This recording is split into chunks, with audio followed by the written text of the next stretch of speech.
Kamusta? At welcome sa ating channel ang Motorsiklo PH.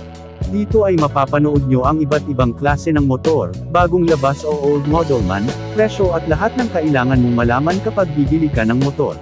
Halina at samahan nyo ako na siyasati ng tampok nating motor ngayon.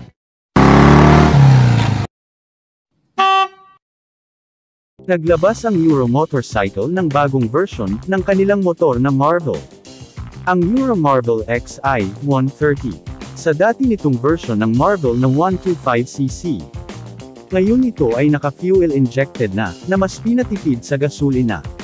At dinagdagan ng mas makabagong feature at specification. Katulad ng carbon fiber sa mga ilang fairings nito at sa mas pinagandang mga kulay at disenyo. Tignan natin ang mga bagong features na nakapaloob sa bagong Marvel XI 130. Meron na itong USB charging port, retro mechanical gauge, dual rear suspension, LED headlight and tail light, tubeless tires, electric fuel injected, front brake, disc brake, carbon light finish engine cowl. Mas malaki ang pinagkaiba ng Marvel XI sa dati nitong version.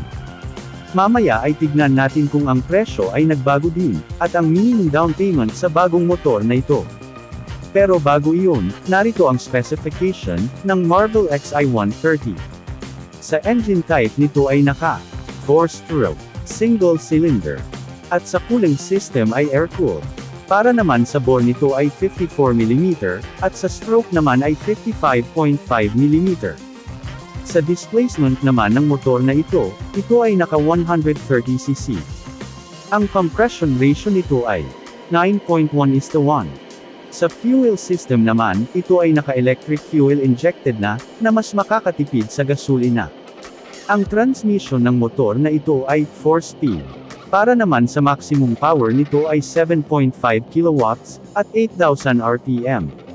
Sa maximum torque naman ng Marvel XI 130 ay 10.5 Nm at 5,500 RPM.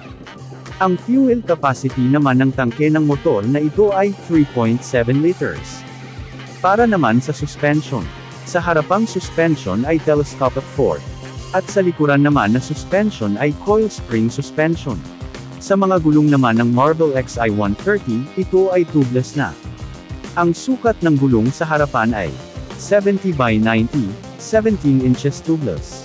Sa likurang gulong naman ay may sukat na 100/80, parehas sa harap na 17 inches, na naka-tubeless tires na. Sa braking system naman ng motor na ito ay sa harap ay fully disc brake. At sa likuran naman ay drum brake.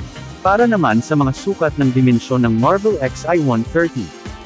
Ang sukat ng haba nito o length ay 1,960mm. Ang sukat naman ng lapad o width ng Marvel XI ay 660mm. Para naman sa taas o height ng motor na ito, meron itong 1,115mm. Sa timbang naman ng Marvel XI 130 o weight, ito ay may bigat na 91 kg. At sa huling specification ng Marvel XI ang ground clearance, meron itong 140mm. Magkano nga ba ang presyo ng Marvel XI 130? Ang presyo ng Marvel XI ay nagkakahalaga sa starting price niya na 62,300 pesos. Magkano naman ang minimum down payment nito?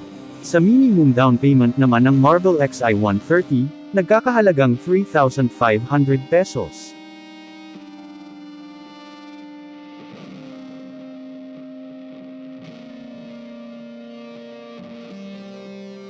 Ang presyo ay may pagkakaiba-iba depende sa branch o dealership na pagbibilan mo ng motor. Na ay nagustuhan nyo ang video na ito. Kung ganoon ay pakiclick naman ang subscribe button dyan sa ibaba at ishare mo na rin, at ilike.